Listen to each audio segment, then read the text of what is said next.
家里不常来客人，也没什么好招待的，不好意思啊。您不用客气，谢谢。你们是娜娜的朋友，是她告诉你们这里的地址的。我是杨曼丽的辩护律师，这位是罗警官。杨曼丽涉嫌一起谋杀案，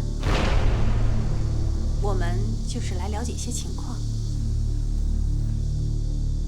谋杀？不可能吧？什么不可能的？我就知道那孩子学不了好。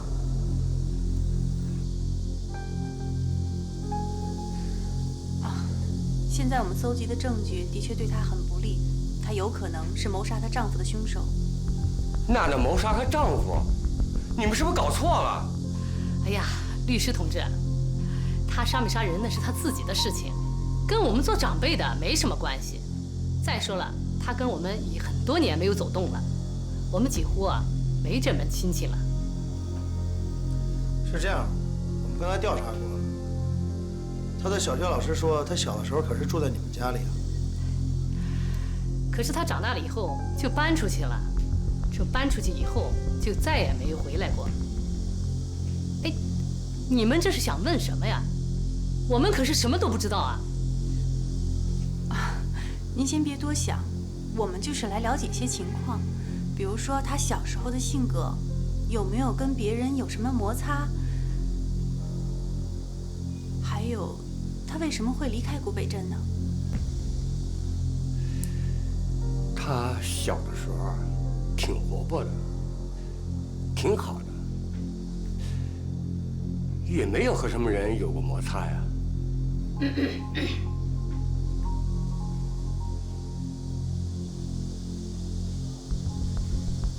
我能看得出来，您还是挺关心他的。可是现在我们搜集的证据的确对他很不利，他自己又很不配合，情绪很消极。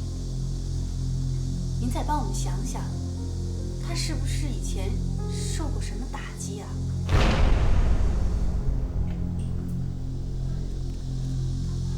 哎呀，你还犹豫什么啊？就说了呗，不就那么点破事吗？憋了这么多年了，人家问什么，咱就说什么。这说清楚了，咱俩不是也就清白了吗？对，不要有什么顾虑，有什么就说什么。这孩子怎么就这么命苦啊？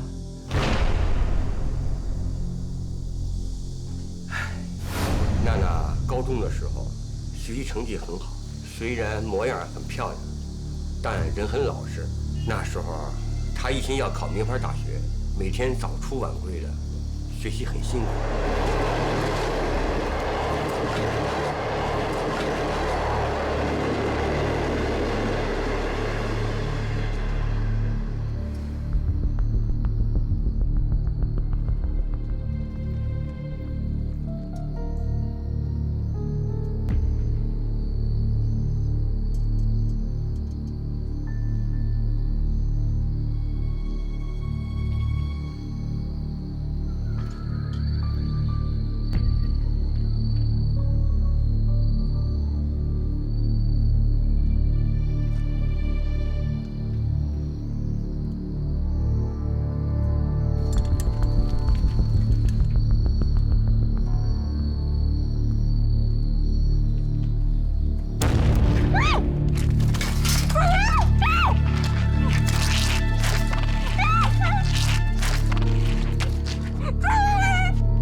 经历这么大的打击啊，就像变了个人。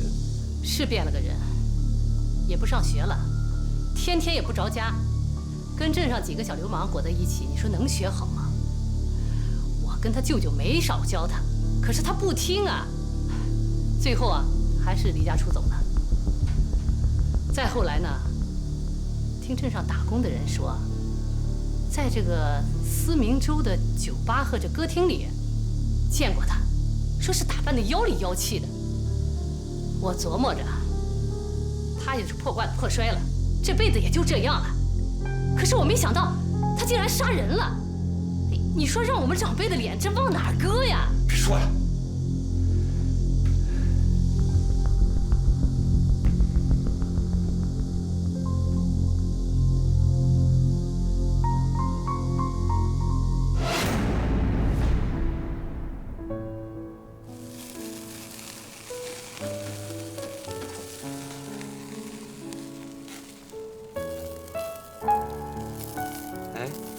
知道吗？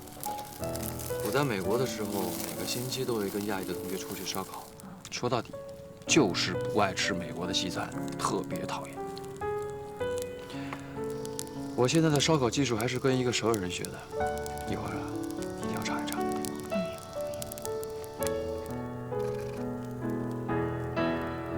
这些都是你提前为我准备好的。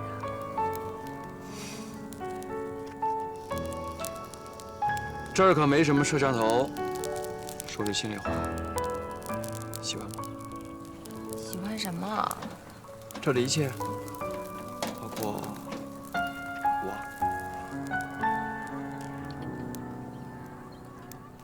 我不知道。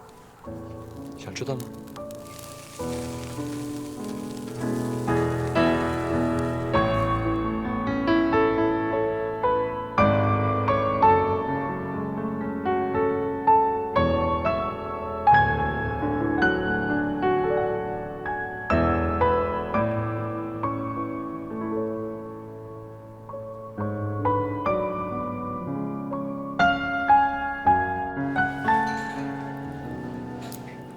我现在烦着呢，什么胃口都没有，一点都吃不下去。真是没想到杨曼丽的遭遇那么惨。是啊，这种打击不光是身体上的，在心里面会留下更深的阴影。不过再烦也得吃饭，对不对？不吃饭哪有力气办案？给。哎，我现在是终于明白了，他为什么那么多疑。 不肯相信别人，而且悲观。我看算了吧，我劝你以后也不要来了，没有必要在我身上浪费时间。谁也救不了我。是，他的过去啊，只能让咱们重新对他有个认识，对这个案子没什么帮助。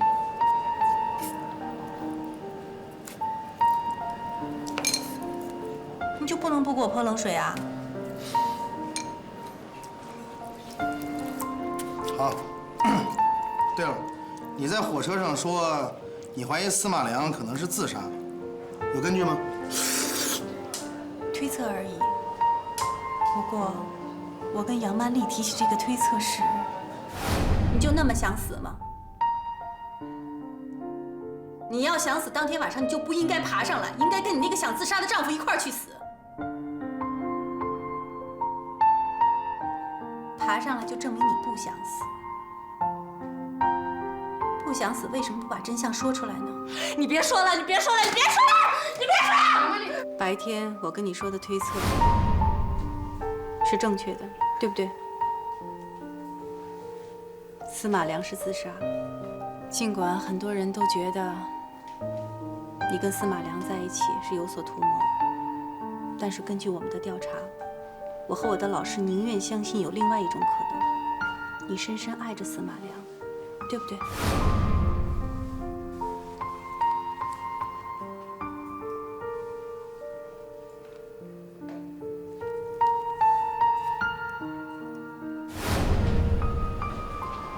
他的反应和突然自杀，让我更加坚定了这个推测。要想证明你这个推测，我们就得顺着杨曼丽这条线往下查。不过，很难有什么进展。我觉得我们应该换一个方向试一试。你什么意思啊？你看啊，到现在为止，你的主要目的就是想证明杨曼丽到底是不是凶手。所以你把全部精力都放在了杨曼丽身上。 既然你提出司马良可能是自杀的，我觉得我们可以查一下司马良。司马良死了，他是死了呀，了解他的人还活着。杨曼丽又在医院，能怎么办？有一个人，可能比杨曼丽更了解司马良。有什么好说的？你们赶紧把那姓杨的女人抓起来，她就是凶手。别说500万，这个女人就是为1万块都会去杀人。这话怎么还在这儿？来人，把扔了！这个女人真是蛇蝎心肠。教授对她这么好，她怎么能下得了手？你说的是吴淑珍？聪明。对呀。最后一班车还来得及，我们现在就去找她。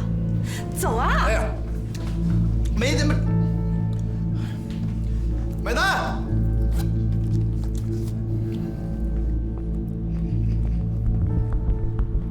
子杰，你快点儿，天都要黑了，最后一班火车6点就要开了。最后一班火车是7点40。7点40，你确定吗？我什么时候骗过你啊？你就这么不相信我啊？没有。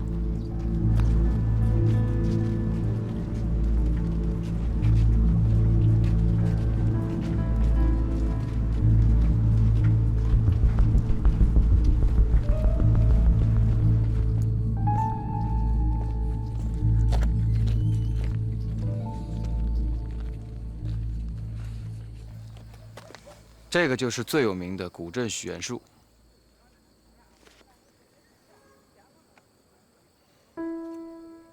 许个愿吧。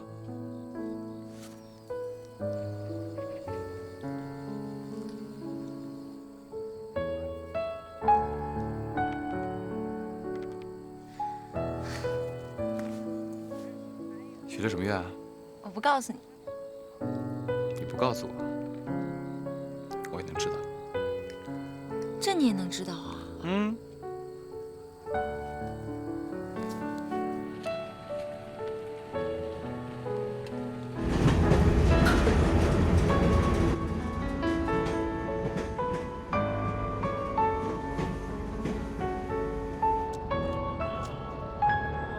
车都开了，你不说7点40吗？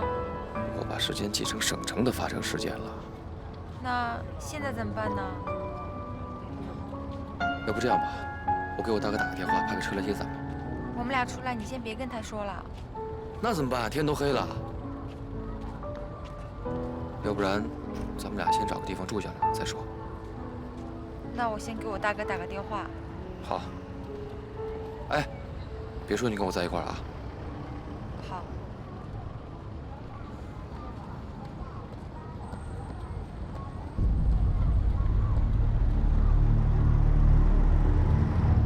喂，哥，今天晚上我不回去了。怎么了？你在哪儿啊？晚上为什么不回家？今天公司培训的太晚了，大家都住在培训基地，明天一起回去。什么培训要这么长时间？你没撒谎吗？没有，就是培训。放心吧，哥，都是女同事。那行吧，自己注意安全啊，晚上别一个人出去。啊，知道了。哦，哥，你别忘了跟妈说一声啊。嗯，拜拜。你妹妹是不是还在幼儿园呢？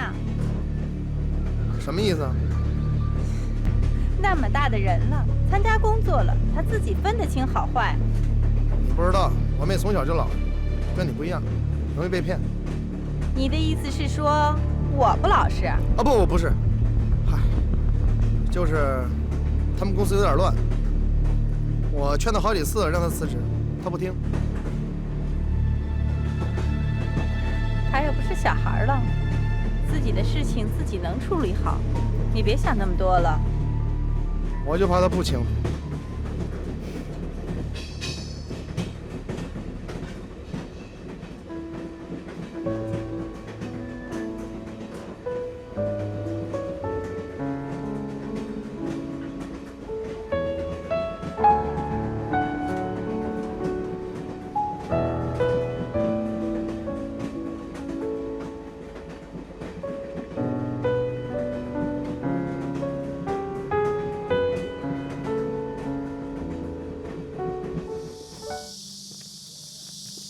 知道吗？你是我唯一一个跟你单独过生日的女孩。我才不相信你这种话呢！你以前肯定有好多女朋友。其实我一直都觉得很奇怪，你到底喜欢我哪一点呢？我长得又不漂亮，家境又不好，公司里有那么多比我好的女孩。傻瓜，在我心里面，你是唯一一个让我心动的女孩。开心吗？猜一猜，我送你什么生日礼物？不知道。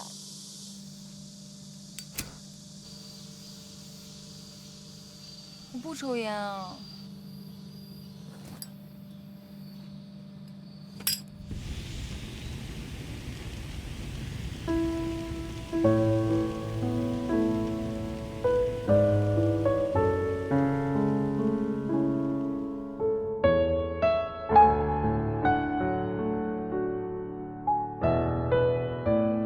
Happy birthday！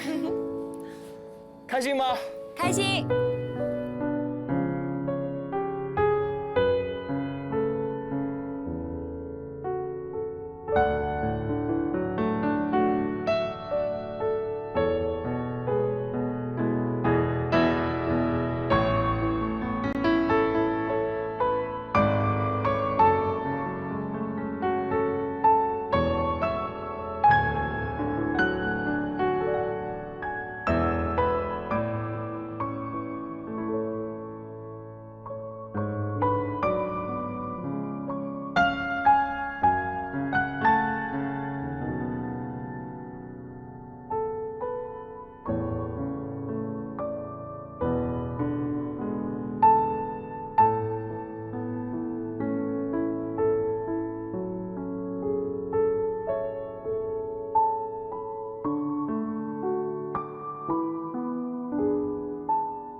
我们想再找您聊一聊。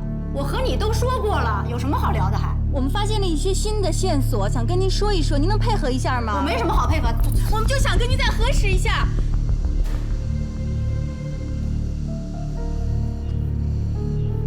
现在怎么办？等。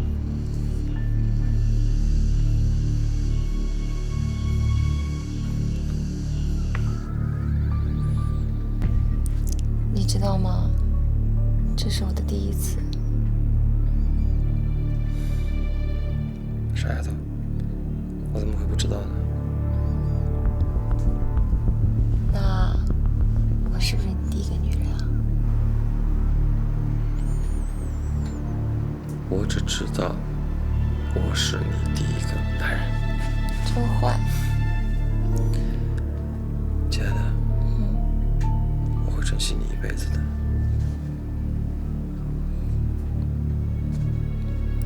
我很小的时候，爸爸就去世了，是妈妈一个人把我们3个拉扯大的。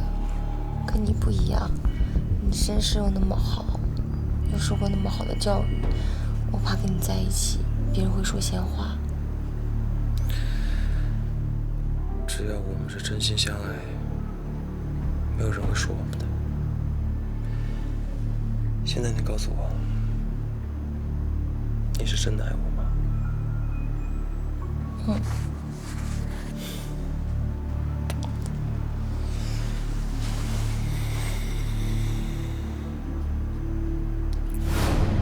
你这个妹妹长得挺漂亮的呀。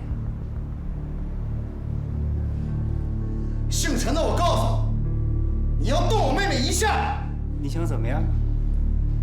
大哥，今天我才知道，原来警察不穿警服也那么厉害。你们别逼我。你哥要是有你这么一个好帮手，那是他的福气。你们2个合起手来，把生态越做越大，今后这份家业还不是你们2个人的吗？要不分你我。想泡他。大哥，我哪有这闲工夫啊？没有最好。公司里面上上下下这么多拧，别跟哥争。大哥，我们俩什么争不争？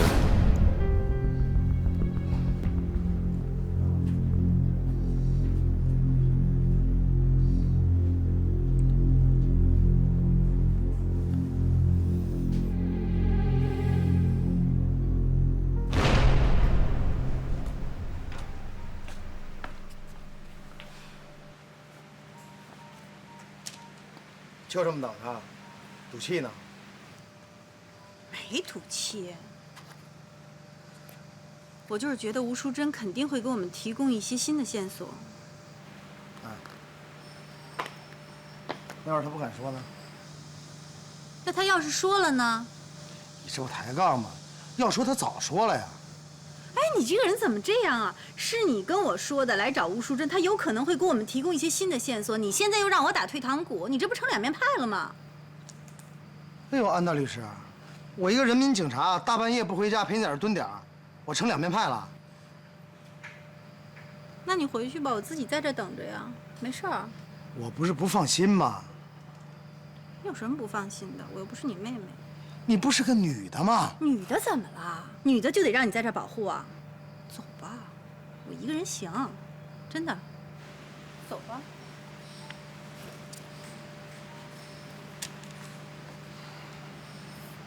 走啊。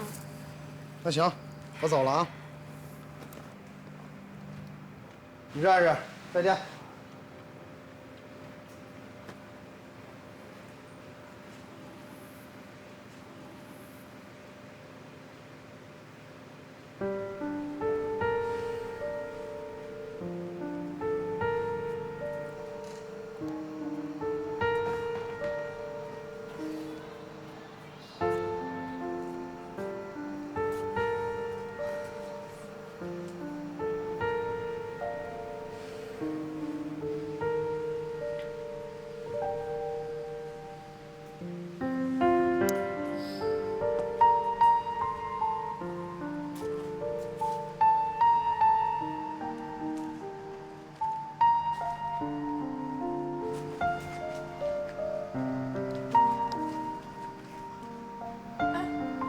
你不是走了吗？怎么又回来了？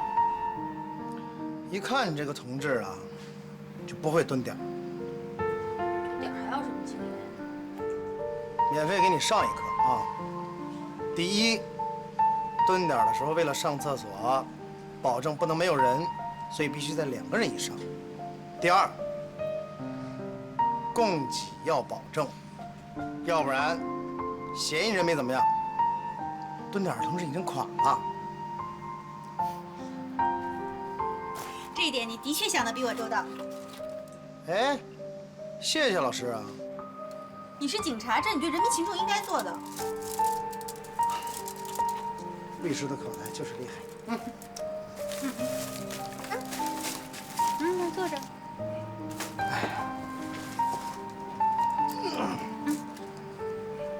谢谢。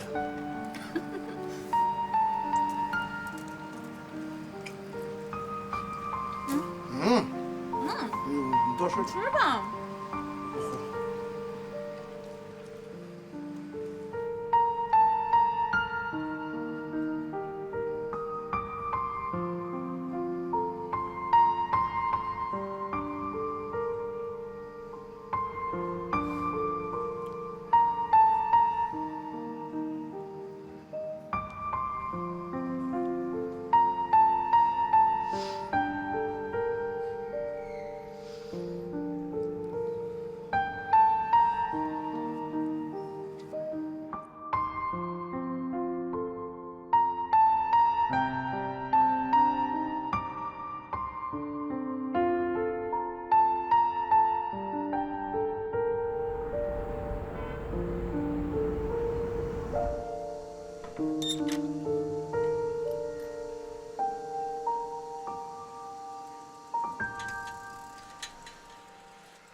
早晨凉，进来吧。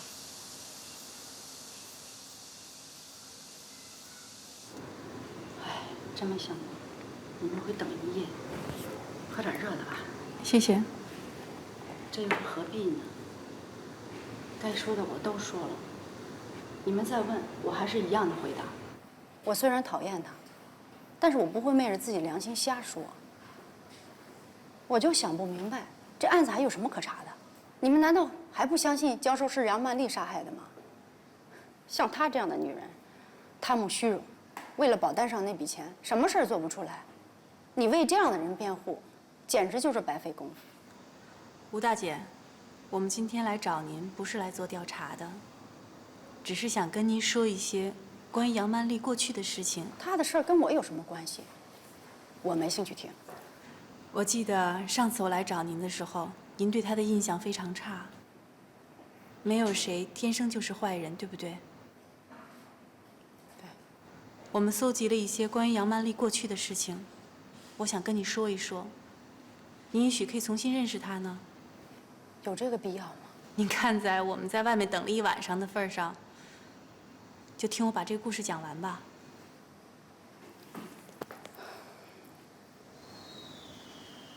杨曼丽从小父母双亡。我走。哎，左站亲我一下。有人看见？看见怎么了？看见才好呢。过了昨天晚上，咱们俩就是一家人了。看见我就当着你们家人给你求婚。你想得美，谁说要嫁给你了？不嫁给我是吧？不嫁给我，就学大学生，拿一把吉他在你们家楼底下我弹呐弹呐弹呐，弹到你同意为止。你真讨厌，我回去了。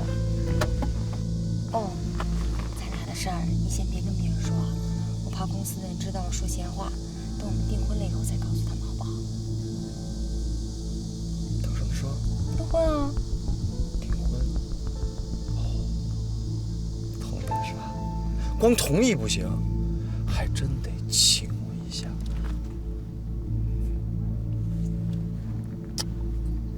我走啦。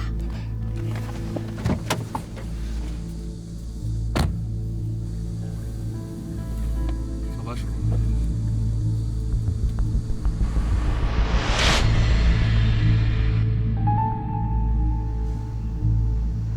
再后来的事情，你应该比我们更清楚。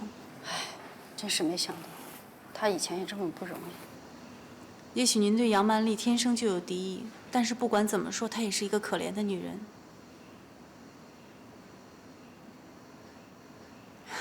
我们今天就到这儿吧。谢谢您的咖啡和耐心。为什么不幸总出现在司马家呢？您的意思是说，司马家还发生过别的不幸？其实有件事情，我一直没对你们讲，不是我刻意隐瞒，是因为这件事情是教授生前千叮咛万嘱咐，不许我告诉任何人。但是现在人都没了，说出来没什么关系了。3个月之前，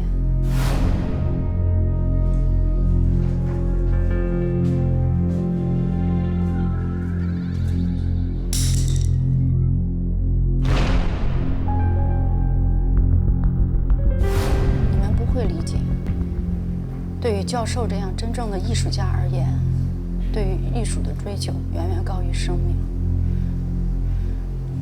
所以，当他的艺术生涯即将结束的时候，无异于宣布了他的死亡。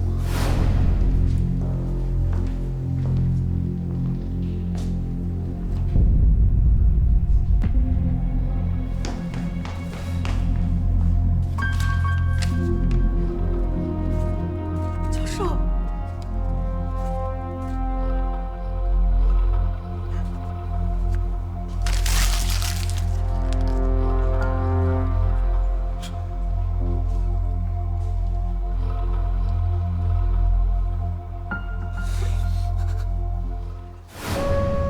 教授风风雨雨几10年，既是朋友，更是亲人。所以我必须尊重他的安排，必须尊重。对不起，对不起。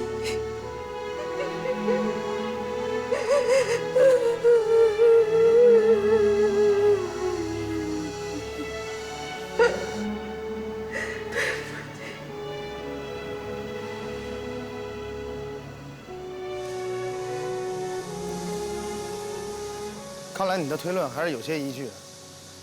这个帕金森症足可以把一个心理不够坚强的人击垮，把一个丧失了艺术生命的艺术家推向绝路。可我觉得还是有问题。你说司马良得了这么重的病，他为什么不跟杨万丽说？我觉得太奇怪了。这很容易理解，他可能是怕杨曼丽替他担心。这就好比病人的家属隐瞒了病人的病情，怕病人担心一样。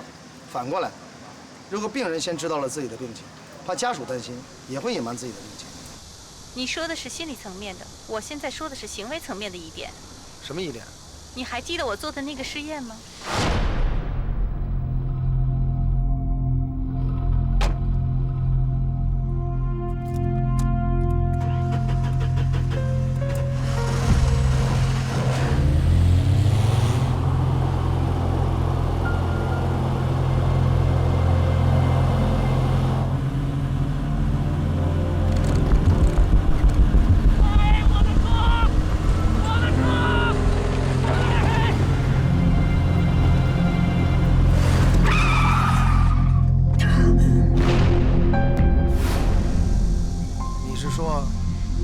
司马良得了帕金森症，连画柄都拿不起来，不可能控制车冲进大海。也不完全是。通过吴淑珍的话，我觉得司马良是一个内心很脆弱、性格很纠结、懦弱的人。他根本不可能面对自己的病情。那你说，像这样的人，怎么可能把油门踩到底，冲向大海？从我的那个试验就可以完全证明。你说像我这样一个天不怕地不怕的人，在关键时刻都会踩刹车，他为什么会义无反顾呢？你跟我说过大学学过痕迹鉴定学吧？怎么了？我想请示一下欧队，明天是不是去趟我们单位的物证科，在第一现场的痕迹鉴定再找一些线索？为什么明天去啊？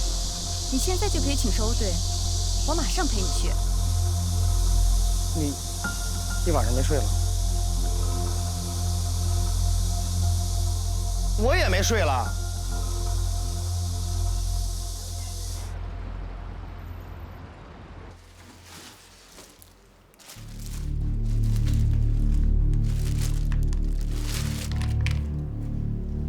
为什么只有右脚的鞋，左脚的鞋呢？死者的尸表没有明显伤痕，全身衣服完整，右脚着黑色皮鞋，左脚鞋没有找到，估计是被海水冲走了。司马良的遗体被打捞上来的时候，只有右脚穿着鞋。那左脚的鞋去哪儿了？安律师，浮力被水冲走了呗？那不对啊，按照浮力定律，两只鞋的密度是一样的，要冲走应该两只都冲走啊。那也可能是汽车坠海之后，司马良一挣扎把鞋蹬掉了呢。那挣扎的时候，为什么两只鞋不都蹬掉呢？为什么只剩下一只呢？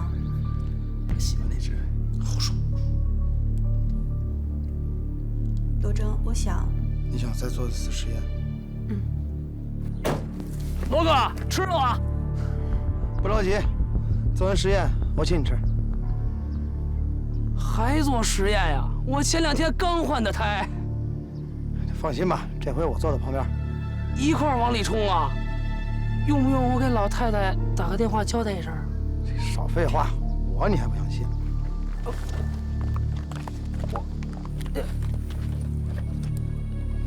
我放心，我放心。哎呀，小心点啊！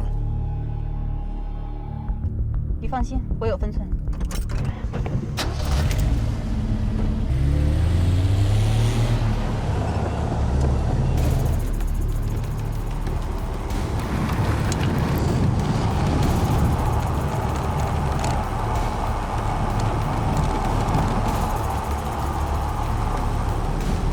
刹车！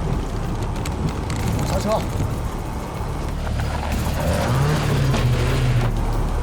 刹车！别刹车！我踩了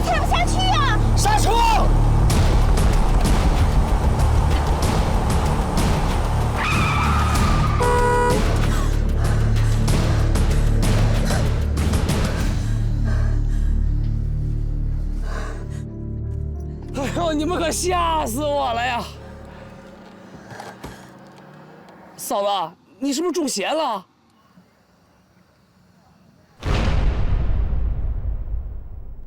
今年7月28号晚上8点30分，思明州市环湖路小码头，一辆车牌号为思 GN5365藏青色切诺机坠入海中，画家司马良溺水而亡，而他的妻子杨曼丽却侥幸生还。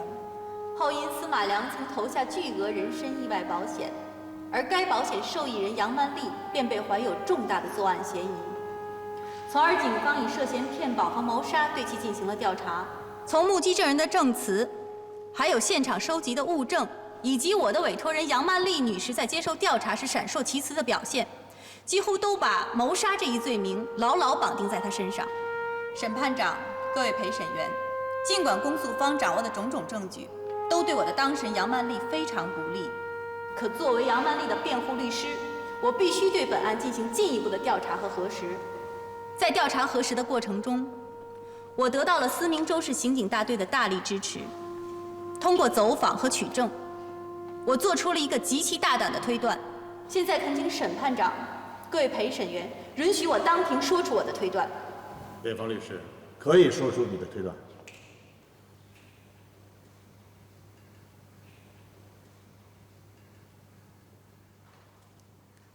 我的推断是，司马良是自杀。你胡说！我爸爸怎么可能是自杀的？你们都不要听他胡说！杨曼丽就是凶手，凶手就是他呀！肃静，肃静！这里是法庭，被害人家属要注意你的情绪。辩方律师，请你继续。这起案件的发生，完全是基于司马良企图胁迫他的妻子杨曼丽一同殉情自杀所致。辩方律师，你的推断有没有证据？有，就是这只鞋子，这是司马良右脚的鞋子。警方在打捞尸体的时候，只发现了右脚的鞋子，而左脚的鞋子却不翼而飞了。死者的尸表没有明显的伤痕，全身衣服完整，右脚着黑色皮鞋，左脚鞋没有找到，估计是被海水冲走了。几乎所有人都认为，车子坠海之后，海水把鞋子冲走是顺理成章的事情。但是为什么单单只有左脚的鞋子被冲走了，而右脚的鞋子还穿在死者的脚上呢？如果单纯从浮力原理来说的话，那么左脚的鞋子跟右脚的鞋子应该一块被海水冲走才对。可是事实偏偏不是如此。辩方律师，你想说明什么？在取证的过程中，我跟思明州市刑警队的罗征警官，我们找来了与事故车同款、同年、同型号的汽车进行了实验。没想到，试验却发生了意外。刹车！别刹车！我踩了踩不下去呀！刹车！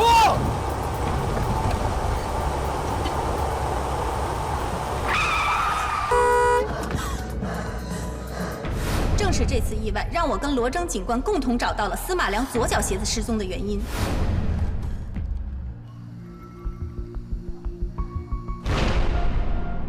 在仔细检查刹车踏板之后，我发现刹车位踩下去时，与车底的距离正好是6.8厘米，而司马良穿的这双43号鞋的宽度恰恰是7厘米。大家不觉得这中间有什么必然的联系吗？接下来的实验就让我完全找到了答案。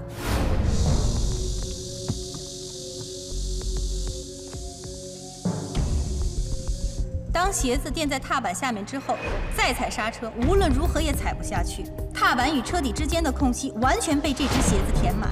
这只鞋子是鳄鱼皮制作的，外表纹理非常时尚，而且有非常好的韧性。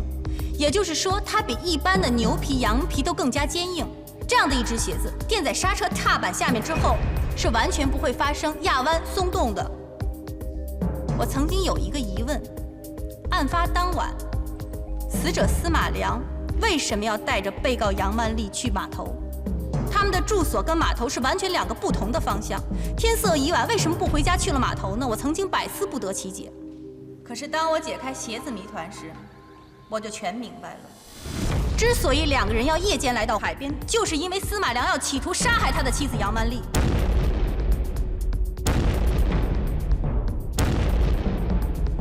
也就是说，当晚司马良是驾着刹车被电死的汽车，载着他的妻子杨曼丽不顾一切地冲向海里。梁哥，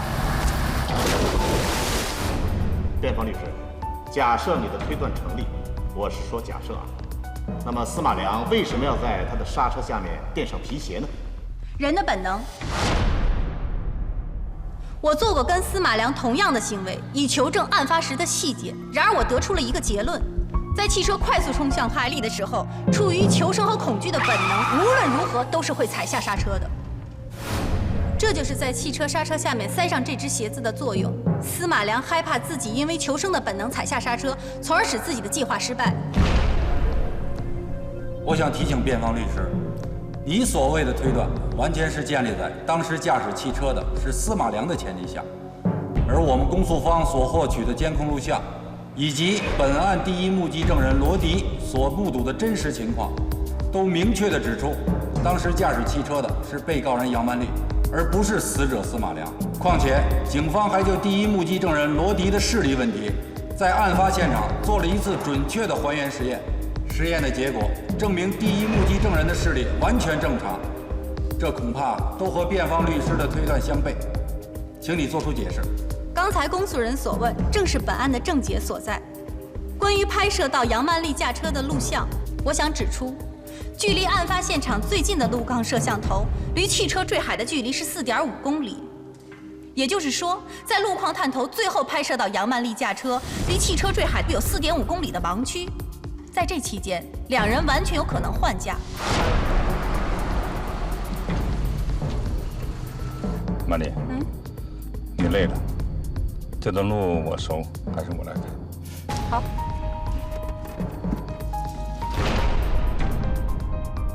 此外，第一目击证人罗迪的证词，的确是公诉方起诉杨曼丽的重要依据。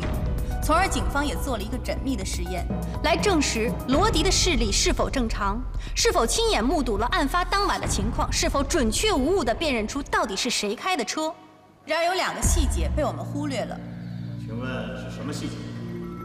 案发当晚，在警方取证的时候，第一目击证人罗迪隐瞒了一个在自己看来非常小的事情，那就是他喝酒了。我和本案的第一辩护律师夏康达在取证的时候，发现了这一被忽略的细节。当时吓得我酒都醒了，也不困了，后来就赶紧报警了。你刚才说那天你喝酒了？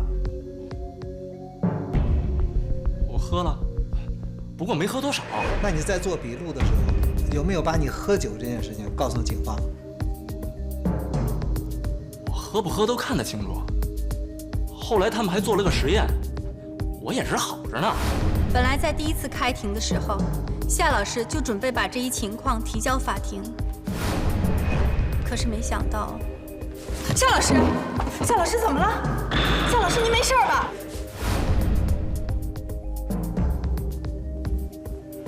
证人罗迪，案发当晚你是不是喝了酒？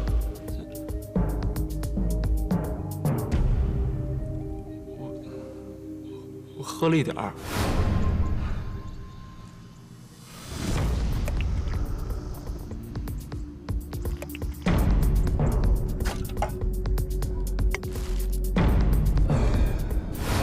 到底喝了多少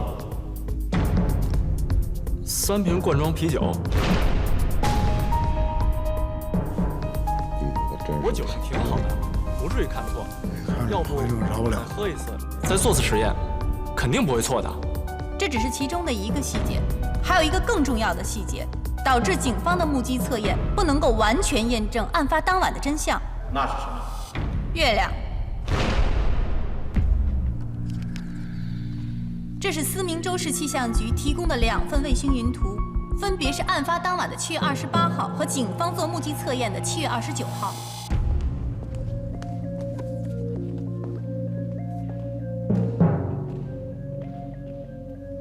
审判长，请看，卫星云图的上方清晰可见， 7月29号，本市受季风气候的影响，出现的是透明高积云。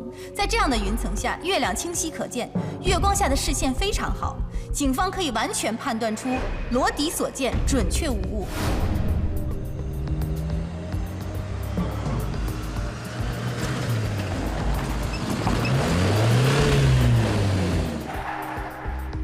陆迪，你给我看清楚啊！是谁开的车？是沈芳姐。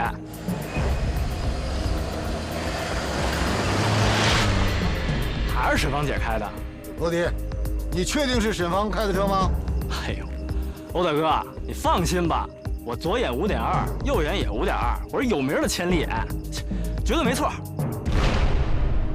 然而7月28号，也就是案发当晚，情况截然不同。当晚风力较小，风速较低，所以笼罩在本市上空的是中低云层。气象学家说，这样的云层极容易遮挡住月亮，也就是我们俗称的乌云遮月。不对，这太黑了，什么也看不见啊。综上所述，我们可以得出一个结论：案发当晚海边的自然照度跟警方做目击实验的自然照度是完全不同的。加之第一目击证人罗迪在案发前有饮酒行为，因此辩方认为罗迪的证词不能够完全成立。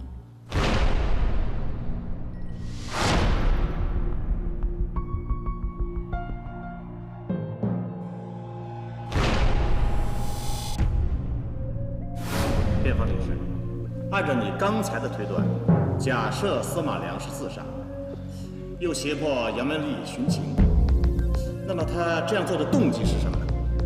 司马良的真正动机是不想在自己离开人世后，把被告人杨曼丽留给任何人。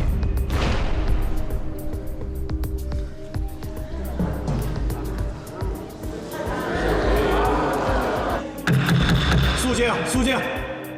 所有深深相爱的人，恐怕都有一个共通点：害怕自己深爱的人有一天会投入别人的怀抱。正常人想来都心痛不已，将死之人更是如此。还有一个不为人知的秘密，在案发前的3个月，年仅55岁的司马良被查出有帕金森综合症。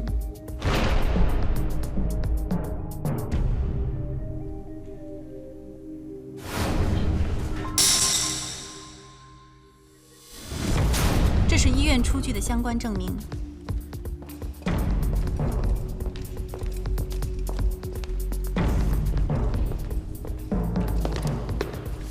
对于一个用双手来书写情感的画家而言，帕金森综合症意味着艺术生涯的终止，而把创作视为第二生命的司马良更无异于被宣判了死刑。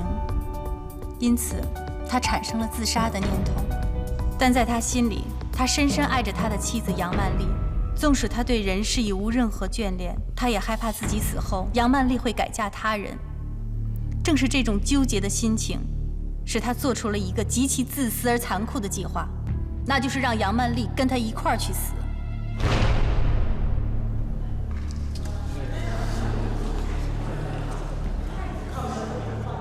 于是，便有了案发当晚的一幕惨剧。当晚8点20分左右，约好了和杨曼丽一块去海边兜风的司马良，谎称自己路熟，在途中与杨曼丽换驾。司马良趁此机会，在刹车踏板下做了手脚，把这只鞋子死死地塞在了刹车踏板下面。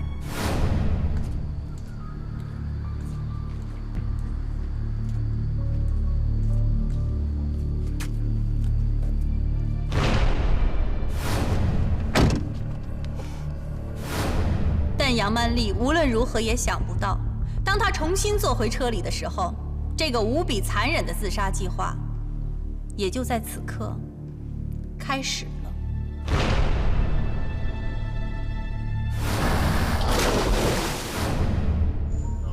公诉人有什么要说的？审判长，我有几个问题想请辩方律师做出解释。可以。辩方律师，即便如你推断，死者司马良确系自杀，可案发之后，被告人杨曼丽始终闪烁其词，不肯说出真相。又为什么他宁肯承受一个谋杀亲夫的罪名，也不开口为自己辩解？这正常吗？这是因为她一直深深爱着她的丈夫司马良。我的委托人杨曼丽女士身世极其不幸，她的身边从来就没有一个人真正爱护她、呵护她，直到有一天，她遇到了司马良。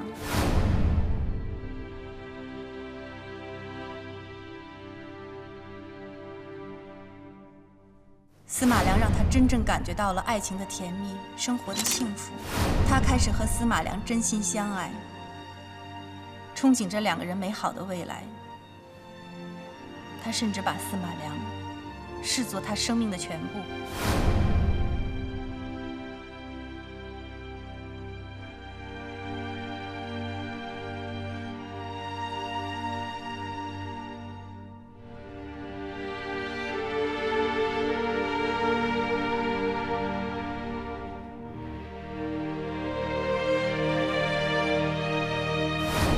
那一刻，在杨曼丽心中，爱恨交织在一起。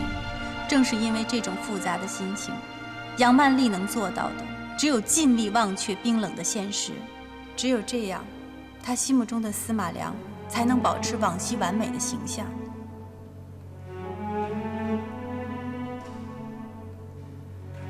也只有这样，她辛辛苦苦得来的爱情才不会凭空失去。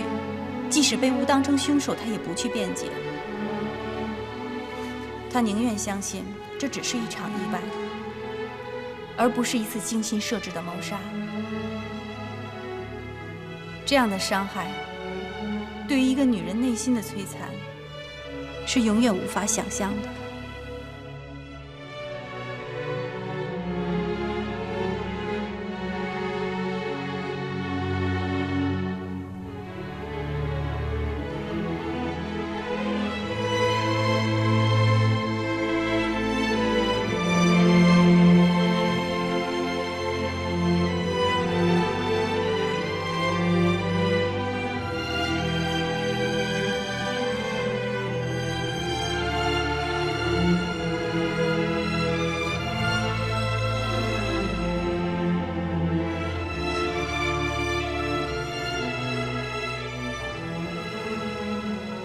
被告人杨曼丽不构成谋杀及诈骗罪名，当庭释放。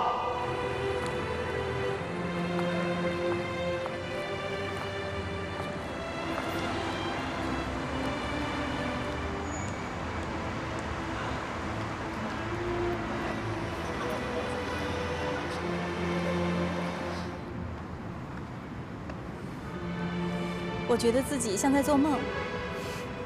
这是我的第一个案子。小河马已经成长为大河马了。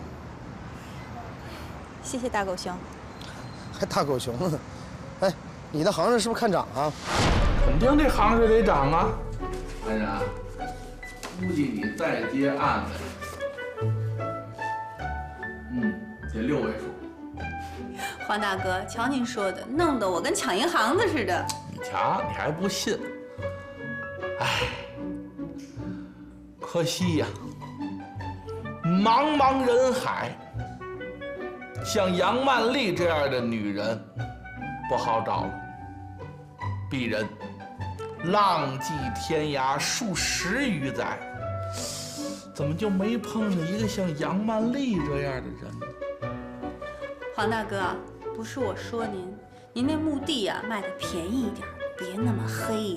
您就算积德了，您要是积德了，那好姑娘还不得乌泱乌泱的往您这儿来呀？积德呀！伟大的印度诗人、哲学家罗宾德拉内特泰戈尔曾经这样跟我们说：花很多时间去考虑做好事的人，他就没有时间去做好事啦。对吧？你们2位聊，我还有个约啊，我得做好事儿去。哎呦，您慢着点，别摔着。没事。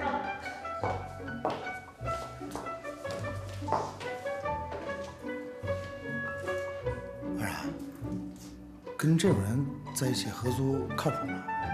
不行，换个地方。他也算是我的朋友呢，在我最背的时候，除了你，就是他鼓励我了。要是没有你们两位朋友，我真的不会走到今天呀。哎，罗征，你看看，哎，其实我上镜还行哎，早知道我应该往镜头跟前再凑一凑，我当时也顾不上啊。那我说安德律师，这次怎么地我也算是出生入死了，咱俩也算是有难同当了。这以后我要有什么困难，你可别不帮我。看你说的，你一个刑警队的骨干，能有什么困难需要我这小律师帮忙啊？你说是不是啊？我用不着律师，但是我用得着朋友。行，保证你饿不着，我给你做饭吃。做饭就算了，那还不如我请你吃呢。败家子儿，能不能省点钱呀？门口有大排档。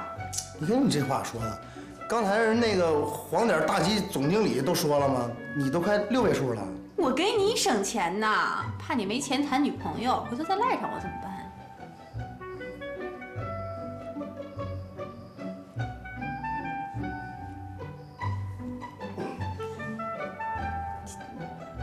行，赶紧吃饭去吧，别瞎琢磨了。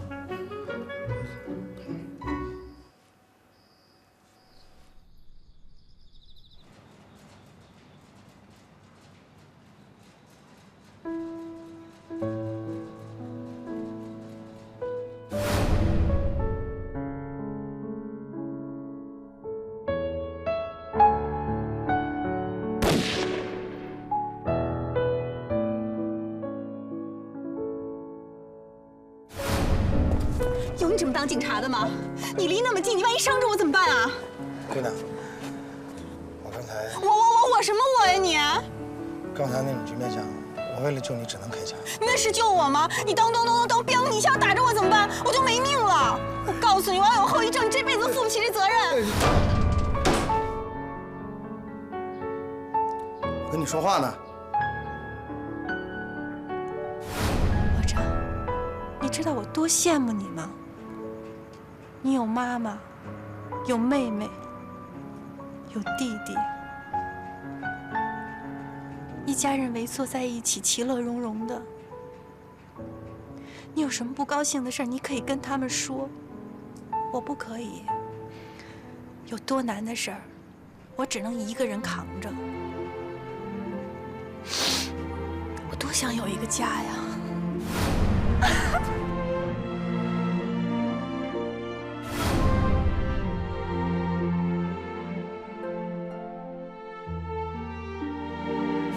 我给你省钱呢，怕你没钱谈女朋友，回头再赖上我怎么办？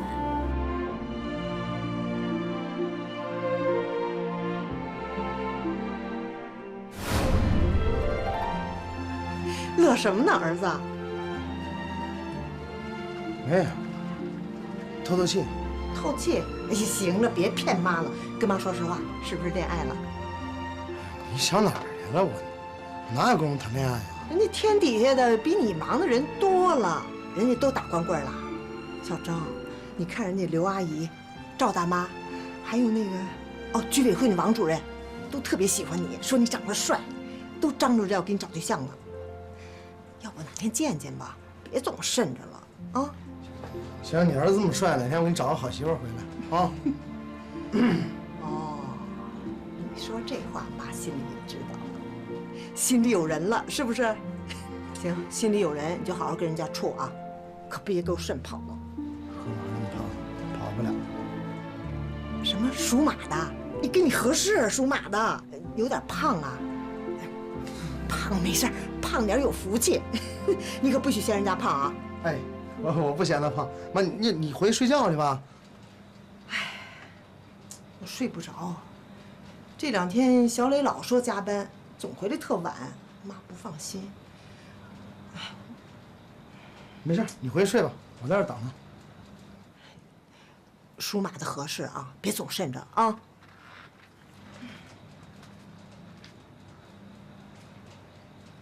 人家不是属马的。